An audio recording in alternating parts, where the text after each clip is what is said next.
맑은 개울이나 연못에 그 물이 솟아나는 그런 곳을 좋아하는 가시고기라는 민물 생선이 있습니다. 여러분, 이 가시고기는 깨끗한 물에서만 산대요.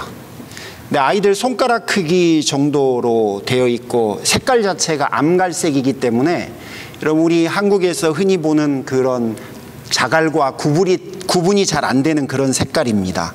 그러니까 자세히 보지 않으면 이 가시고기는 그렇게 티가 나질 않습니다. 하지만 새끼를 낳을 때가 되면 수컷 가시고기는 어느 때보다 아름답게 분홍색으로 바뀌어요.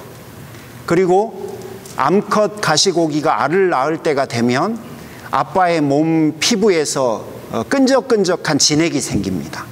그리고 그 진액을 가지고 이런 표현이 좀 우습네요. 아내 가시고기가, 어미 가시고기가 새끼를 낳을 수 있는 둥지를 만듭니다. 그러니까 몸에 붙어 있는 그 진액이 바로 그런 역할을 하는 거죠. 근데 참 희한하죠. 엄마 가시고기는 알을 낳고 나서 둥지를 떠나요. 그러면 그때부터 아빠 가시고기가 알을 다른 천적들이나 물벌레들로부터 지킵니다. 근데 여러분, 공격할 만한 무기가 없잖아요. 뭘로 지키겠어요? 그래서 이 가시고기는 온몸을 향해서 큰 물고기가 오면 자기 몸을 던집니다. 그리고 어떤 것들이 공격해 오더라도 자기의 몸 자체를 가지고 육탄 돌격을 하는 거예요. 여러분, 교대도 못해요. 계속해서 자지 못하고 이 알들이 깨어나갈 때까지 계속해서 자신의 몸을 던집니다.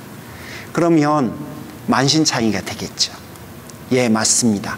참 자연의 섭리는 놀라워요. 이 알들이에서 새끼들이 깨어날 때쯤 되면 아빠 고기는 사실은 탈진해서 죽습니다. 우리 옆에서 죽고 나면 참 희한하죠. 새끼 가시고기가 태어나면 새끼들이 그 아빠의 시체를 뜯어먹고 자라기 시작합니다. 여러분, 우리 흔히 부모님들의 사랑 이야기 하려고 하면 이 가시고기 이야기를 참 많이 해요. 헌신적이고 희생적이고 자신을 돌보지 않고 자신의 전 인생을 다 바쳐서 그 자녀들을 키우고 그 알들을 보호하고, 여러분, 그렇게 부모님들은 그렇게 사셨습니다. 김상호라고 하는 공군 중령의 이야기를 여러분 좀 해드리고 싶습니다. 이분의 어머니가 여러분 부엌에서 일을 하시다가 다리에 심한 화상을 입으셨습니다. 근데 이게 원체 좀 심하셨어요. 그래서 피부가 벗겨지고 또 벗겨지는 게 끝이 아니라 여러분 말초신경까지 드러났어요. 여러분, 신경이 밖으로 드러났으니까 이게 신경이라고 하는 게 살짝만 건드리기만 해도 온몸에 그냥 여러분 식은땀이 다 나고 고통스러운 거잖아요. 그러니까 그 정도 고통스러웠는데 이 어머니가 주무실 때 이리 옮기고 저리 움직이고 할 때마다 너무 고통스러우니까 당신도 모르게 신음소리가 입 밖으로 나온 거예요. 하루는 아들이 엄마 너무너무 아프시지요? 하니까 이 엄마가 1000번을 죽고 1000번을 사는 것처럼 아프다. 내 평생에 살면서 이렇게 아픈 적이 없다. 이렇게 말씀을 하시대요. 그러면서 시간이 지나고 하루는 엄마가 아들의 손을 붙잡고 이렇게 고백을 하셨대요. 여러분 한번 들어보십시오. 얘야, 나는 요즘 너를 위해서 기도하고 있단다.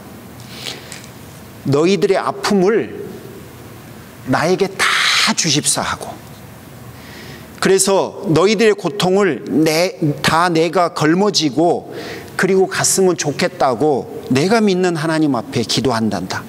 그리고 너희들에게는 고통이 없이 살 수 있게 해달라고 하나님 앞에 기도하고 있단다. 그리고 어머니가 며칠 후에 정말로 천국을 가셨어요. 그러니까 아들은 어머니를 보내드리고 나서 잠자리에서 이렇게 자다가 이렇게 돌아 누울 때가 되면 그때마다 그 엄마의 기도가 생각나더래요. 그리고 그 엄마가 자신을 위해서 기도한 그 내용들 뿐만 아니라 본인이 그토록 고통스러우면서도 그 고통 때문에 자식들의 고통까지도 자신이 짊어질 수 있게 해달라고 어쩌면 그렇게 기도할 수 있을까, 그런 생각이 나서 눈물이 저절로 나더랍니다.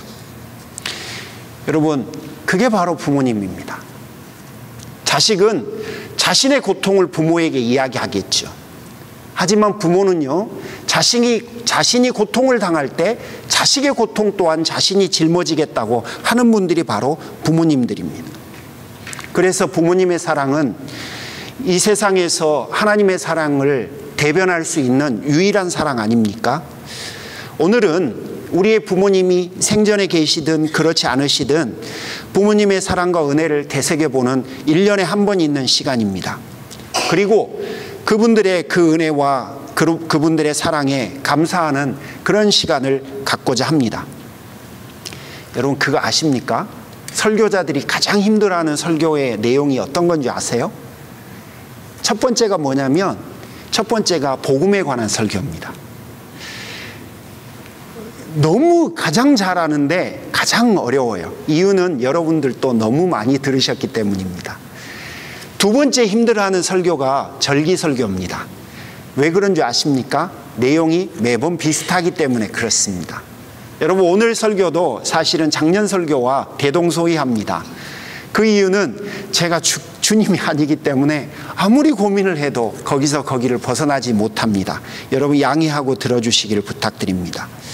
오늘 본문 에베소서 6장 1절부터 3절은요, 사실은 에베소서 5장 15절부터 20절에 지혜롭고 충만하게 성도들이 살아갈 수 있는 삶에 대해서 가르침이 시작됩니다.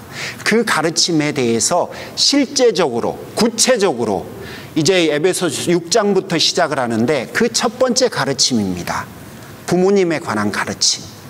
자, 그렇게 이해를 해주시고, 제가 오늘 해석을 시도할 텐데, 이 해석은 우리가 가지고 있는 새번역이 아니라 개역 개정판을 가지고 해석을 할 겁니다.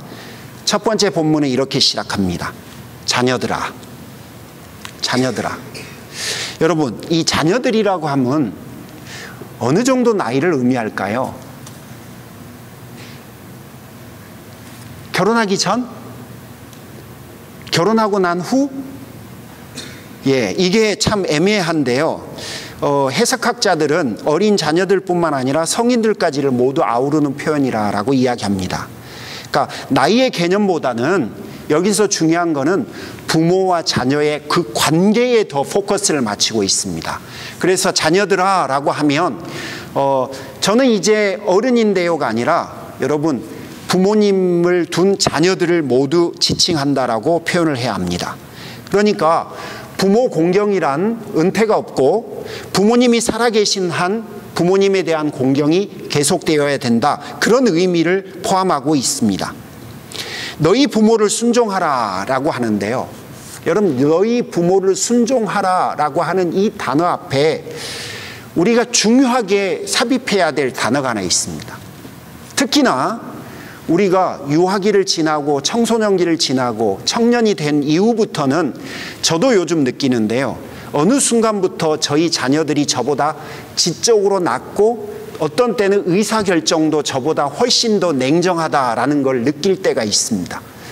자, 그러면 무슨 의미냐면요, 우리가 나이가 자라고 나이가 들면 어느 시점부터 우리 스스로가 부모님보다 더 나은 시점이 올 때가 있더라, 이 말입니다. 그러면 그때부터는 부모님들의 이야기가 어떤 때는 말도 안 되는 것처럼 솔직히 저도 느껴질 때가 있습니다. 부모님들이 하시는 판단과 결정들이 어떤 때는 이해가 안 가요. 그래서 에이 그러기도 하고요, 저도요. 그 다음에 어떤 때는 아예 아버지 그건 아니죠 라고 불쑥 튀어나올 때도 있고요. 자, 그런데 오늘 본문에서 너희 부모를 순종하라 라고 하는 그 단어 앞에는 한 부사가 더 들어가요. 그게 뭐냐면 조건 없이. 조건 없이 모든 일에, 이런 말이 여러분 그 안에 내포되어 있다는 게 이해입니다. 자, 그러면 자녀들아 너희 부모를 조건 없이 모든 일에 순종하라 라고 되어 있어요. 여러분, 이게 자녀들에게는 잘 안 됩니다. 저를 포함해서 솔직히 정말로 어렵습니다. 저희 부모님들께서요, 연세가 드시면 애가 된다고 하시잖아요. 요즘 딱 그러시는 것 같아요. 예전에 안 하시는 행동들과 말씀들을 괜히 하시는 것 같아요. 제가 듣기에는 그냥 괜히 하시는 것 같아요. 그러면 이건 이렇고 저건 저렇고 따지고 묻고 또 설득시키고 설명하고 막 그러고 싶은 욕심이 얼마나 많이 일어나는지 몰라요. 그리고 여러분, 제가요, 이건 제 고백이에요. 저희 부모님들의 삶과 인생을 한번 이렇게 어느 날은 좀 되새겨 봤어요. 그러니 한번 보니 참 불쌍하기도 하고 참 어떤 면은 보잘것없다, 그런 느낌이 들더라고요. 여러분 부모님은 어떠신지 모르겠어요. 하지만 저희 부모님은요, 시골에서 태어나서 시골에서 자라서 그냥 그 마을에서 그냥 그렇게 평생을 살아오신 분이에요. 그러니 평생 이루어 놓으신 것도 솔직히 내세울 만한 것도 단 한 개도 없으세요. 저희 부모님의 이름도 아무도 몰라요. 그러다가 제가 이런 생각에 다다르게 됐습니다. 부모가 부모인 것은요, 부모를 부모로 존경하고 공경하는 것은요, 그분들이 이루어 놓은 업적이나 그분들의 인생 때문이 아니라 그분이 내 부모님이기 때문이에요. 다른 어떤 이유와 다른 어떤 사연 때문이 아니라 여러분, 그분이 내 부모님이기 때문에 사실은 우리는 그분들을 공경해야 해요. 오늘 본문에서 내 부모를 모든 일에 조건 없이 순종하라 라고 하는 말씀에는 바로 그런 의미가 담겨져 있다고 봅니다. 저의 경우는 여러분, 제가 참 아직 행운입니다. 저희 양가 부모님 네 분 모두가 살아계시는데요, 제 마음속에 부모님을 향해서 가지고 있는 마음이 여러분 이런 겁니다. 솔직히 우리가 내리사랑 아닙니까? 그러니까 저도 부모님이라기보다는 자녀들을 위해서 사는 경우가 더 많습니다. 그러니까 부모님의 상황이 많이 안 좋아도 저는요, 아이들의 일들을 위해서 아이들을 서포트하는 결정을 훨씬 많이 할 때가 많습니다. 솔직히 전 그렇게 합니다. 그게 저의 의무이기도 하고 어떤 때는 책임이기도 할 것 같습니다. 그런데 그러다 보니 정말 저는 부모님에게 소홀했습니다. 소홀하다 보니까 여러분 어느 순간 정신이 번쩍 들더라고요. 그때부터 제가 가지고 있는 신념이 뭐냐면 나에게 내일은 없다라는 거예요. 나에게 내일은 없다. 부모님이 나에게 내일을 허락하지 않을 수도 있다. 이게 제가 가지게 된 몇 년 전부터의 신념입니다. 그래서 그때부터는 내일이 없는 것처럼 부모님들과 무언가를 하려고, 그분들을 위해서 어떤 무언가를 할 수 있으면 하려고 애를 씁니다. 여러분, 부모님에게 순종하는 것은 어떤 것에도 사실은 이유와 핑계를 찾을 수 없습니다. 그리고 어떤 변명도 사실은 우리가 하지 않아야 하는 게 옳은 것 같습니다. 이유는 여러분, 우리만 나이가 드는 게 아니라 부모님들도 동시에 나이가 듭니다. 그 전에 나에게 기회가 있을 때 뭔가를 해야 되는 게 우리의 책임이자 특권이라고 생각합니다. 세 번째는 주 안에서라고 하는 단어를 오늘 본문에서 씁니다. 이 단어는 여러분, 주님께 하듯이 우리가 부모님께 해야 된다라는 말인데요, 그 말이 가지고 있는 의미는 우리가 부모님에게 순종하는 것에 있어서 어떤 한계도 존재하지 않는다는 거예요. 그러니까 어떤 리미테이션도 두면 안 된다는 게 오늘 본문의 주 안에서라는 단어입니다. 그러니까 주님에게 순종하듯이 우리가 순종해야 되는데, 여러분 정직하게 표현하면 우리는 너무 많은 이유와 변명을 거기다 갖다 붙이지요. 하지만 오늘 주께서 우리에게 하시는 말씀, 주 안에서라고 하는 단어를 여러분 꼭 기억하셨으면 좋겠습니다. 더불어서 본문은 이것이 옳은 일이다라고 하는데요. 옳은 이유를 구체적으로 2절과 3절에서 설명합니다. 첫 번째는 약속이 있는 첫 번째 계명이다라고 하는데, 이 약속은 출애굽기 20장 12절을 의미합니다. 내 부모를 공경하라. 그리하면 내 하나님 여호와가 내게 준 땅에서 내 생명이 길리라 라고 되어 있는데요. 여러분, 이 첫이라고 하는 단어가 매우 중요합니다. 첫 계명이다라고 할 때 그 계명은 10계명을 말하는 게 맞습니다. 그리고 첫 번째다라고 했을 때 이 첫은 하나님에 관한 4개의 계명과 사람에 관한 6개의 계명일 때, 이 사람에 관한 6개의 계명 중 첫 번째 계명이 내 부모를 공경하라라는 겁니다.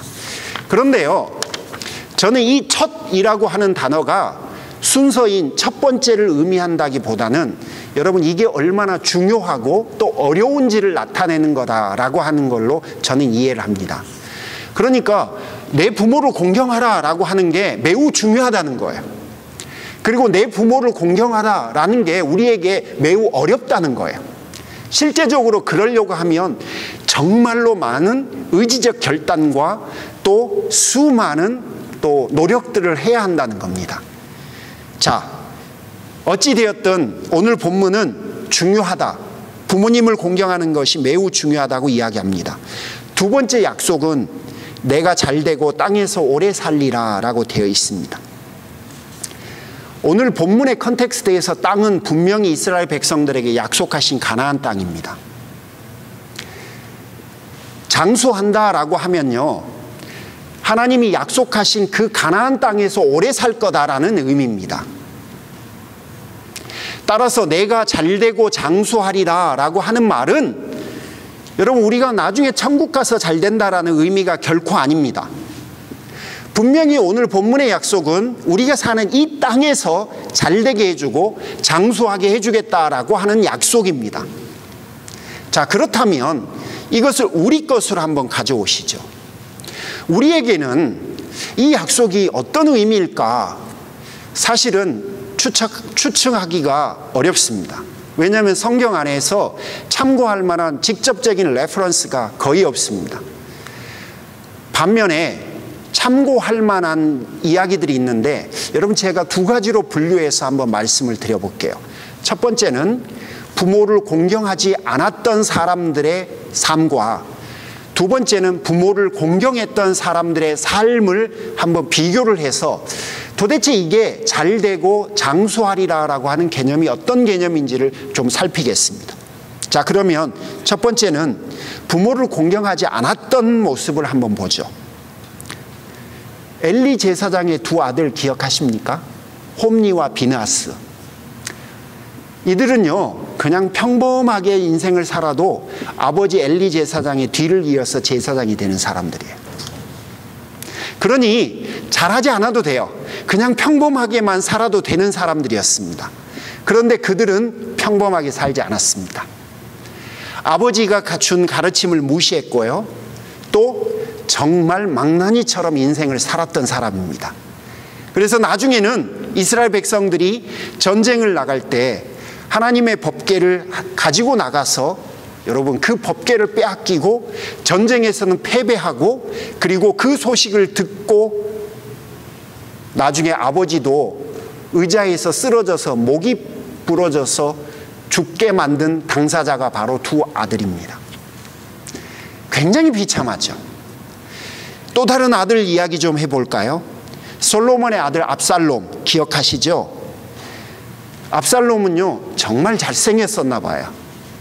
얼마나 인기가 많은 인생이었겠습니까? 그냥 그는 아버지 아들로 살아도 충분히 인생을 행복하게 살 수 있지 않았을까 싶습니다. 그런데 그런 압살롬이 아버지를 죽이고 왕위를 찬탈하려고 하는 계획을 세웁니다. 그리고 그 계획을 실행합니다. 여러분, 어떻게 됐습니까? 말을 타고 도망가다가 그 아름답던 머리카락 때문에 그 머리카락이 나무에 걸려서 대롱대롱 매달려 있고, 나중에는 요압 장군에 의해서 죽임을 당합니다. 부모를 공경하지 않은 두 사람의 인생의 마지막 결론을 여러분에게 말씀드렸습니다. 자, 그러면 부모를 공경했던 사람들의 이야기를 좀 들어보시겠습니까? 첫 번째는 요셉. 정말 그 아버지를 향한, 그 형제들을 향한 그 마음이 얼마나 깊었는지 우리는 잘 압니다. 여러분, 그는 처음에는 종이 되고 나중에는 죄수의 옷을 입더니 종의 옷과 죄수의 옷을 거쳐서 여러분 총리의 옷을 입었습니다. 그리고 그는 애굽 땅에서 장수하며 복을 받으면서 인생을 살았습니다. 우리가 잘 아는 모압 여인 룻 이야기도 좀 하시죠.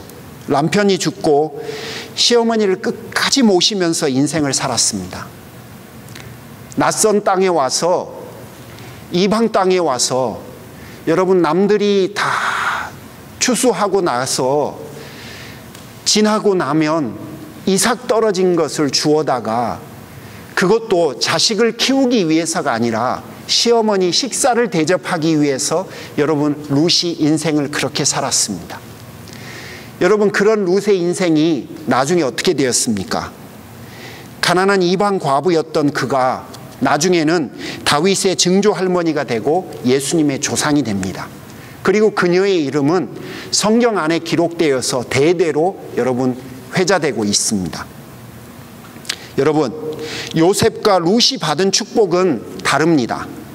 요셉이 받은 축복이 다르고 룻이 받은 축복이 달라요. 그래서 오늘 본문에서 이 땅에서 잘되고 장수하리다 라고 하는 개념이 정확하게 어떤 개념이라고 딱 꼬집어서 말하기는 어려워요. 하지만 이렇게 제너럴하게 말은 할 수 있을 것 같아요. 부모님을 공경하면서 인생을 살아가고 또 그렇게 순종하면서 살아가는 자녀들에게는 하나님께서 그들의 인생과 상황과 여건에 적절하게 복을 내려주시겠다라고 하는 약속으로 이해하는 것이 좋을 것 같아요. 자, 그러면 여러분 한번 봐보십시오. 저는 이 본문을 대할 때마다 정말 제 인생에 수지가 맞는 일이 아닌가 싶어요. 여러분 한번 생각해 보세요. 아니, 내 부모를 내가 사랑하고 내 부모를 내가 공경하는데 여러분 거기다가 복까지 준다는데 여러분 이게 말이 됩니까? 이거 당연한 거 아니에요? 맞지 않습니까? 이게 바로 오늘 본문에서 그분이 우리에게 주신 약속이고 축복이라는 겁니다. 사랑하는 성도 여러분, 1년 52주 중에 목회자가 강단에서 부모님에 대한 설교는 딱 한 번 합니다. 오늘 이 말씀을 여러분이 좀 받아주셨으면 좋겠어요. 그래서 혹시 부모님이 아직 생전에 계시면 아무것도 따지지 마시고 주의 말씀대로 모든 일에 조건 없이 그분들을 공경하고 순종하는 성도들이 되시기를 주님의 이름으로 축복합니다. 구체적으로 몇 가지를 여러분에게 제안하겠습니다. 첫 번째는요, 여러분 지속적으로 공경해야 합니다. 지속적으로. 오늘 본문 순종하라, 공경하라 라고 하는 단어는 현재 명령형으로 되어 있습니다. 그러니까 이 말은 계속하라는 거예요. 여러분, 제가 이 본문에 행간이 좀 있는 것 같아요. 그게 뭔 말이냐면 좋은 부모만 공경해라, 부모가 너희에게 잘할 때만 공경해라, 부모가 자랑스러울 때만 공경해라, 그런 말이 아닌 것 같다 이 말입니다. 그러니까 내 마음에 좀 안 드는 부모님이어도 성경은 공경하라 라고 이야기를 하고요, 부모님이 우리를 위해서 뭔가 해준 게 부족할 때, 그럴 때 우리도 그런 거 느끼잖아요, 때로는. 그래서 속으로 엄마가, 아버지가 나한테 해준 게 뭐 있어요, 그런 생각이 들 때도 있거든요. 그런데 그런 마음이 들어도 성경은 공경하라. 또 부모님이, 여러분 그렇게 자랑스러운 부모님이 못 되실 수도 있어요. 그래도 공경하라, 이렇게 되어 있다는 겁니다. 솔직히 부모님들이 연세가 드시면요, 젊을 때처럼 그렇지 않습니다. 좀 달라지세요. 저희 부모님 같은 경우에는 정말 하셨던 말씀 또 하시고 또 하셨던 말씀 또 하시고, 여러분 제가 떨고 있는 거 안 보이실 거예요. 올여름에 저 부모님 만나러 한국 갈 건데요, 또 분명해 또 옛날 말씀 진짜 저하고 있을 때 몇 번은 하실 거예요. 제가 한국 가기 전에는 결단하는 기도를 해야 돼요. 하나님, 제가 절대 아버지 그만하시죠 소리가 안 나오고, 엄마 뭐로 과거 이야기를 또 해, 그 소리 안 하고 그냥 인내심을 갖고 끝까지 들어주기로. 네, 여러분, 한 번 들어주면 끝나는 게 아니에요. 1시간만 들어주면 끝나는 게 아니에요. 처음부터 끝까지 그런 이야기들만 하세요. 그래도 여러분, 우리 계속 잘해야 합니다. 말이 통하지 않아서 화가 나도 인내하면서 그분들 말씀을 들어드려야 합니다. 부모님들이 이미 돌아가신 분들은 자신들을 고하라고 하시더라고요. 그러니까 그 말에는 아쉽다는 뜻이죠. 후회가 된다는 뜻이고요. 여러분, 부모님이 살아계시면 계속 공경하십시오. 그분들이 우리의 곁에 계시다는 것 그 자체가 여러분 복입니다. 나중에 알게 돼요. 그러므로 지금 잘해야 합니다. 두 번째는요, 여러분 이거는 꼭 오늘 좀 해보셨으면 좋겠어요. 부모님을 자랑스러워 하셔야 해요.